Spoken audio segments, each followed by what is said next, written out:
પોરબંદરની ભાવસેજી સરકારી હોસ્પિટલમાં આવેલ બ્લડ બેંકમાં હાલ બ્લડની અછત જોવા મળી રહી છે। ત્યારે આ અછત દૂર કરવા હોસ્પિટલના અધિકારીઓ દ્વારા ભાવસેજી હોસ્પિટલમાં બ્લડ ડોનેશન કરવા વધુમાં વધુ લોકોને અપીલ કરવામાં આવી છે। હું doctor Liza Dhameliya, blood bank incharge GMERS and ભાવસીજી જનરલ હોસ્પિટલ પોરબંદર।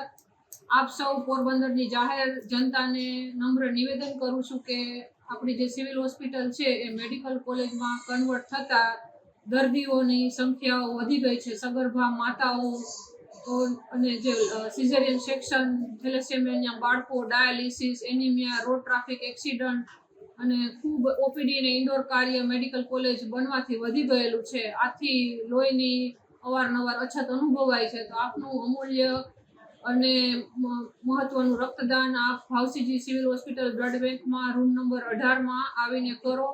જે અમે આખી જિલ્લામાં તદ્દન ફ્રી ઓફ બ્લડ પૂરું પાડતી એકમાત્ર બ્લડ બેંક છે અને હાલ અત્યારે બ્લડ થોડું ઓછું છે। તો આપ સૌ જાહેર જનતાને અને કેમ્પ ઓર્ગેનાઇઝરને મારી નમ્ર વિનંતી છે કે ભાવસીજી સિવિલ હોસ્પિટલમાં આપનું અમૂલ્ય રક્તદાન કરો। જય હિન્દ।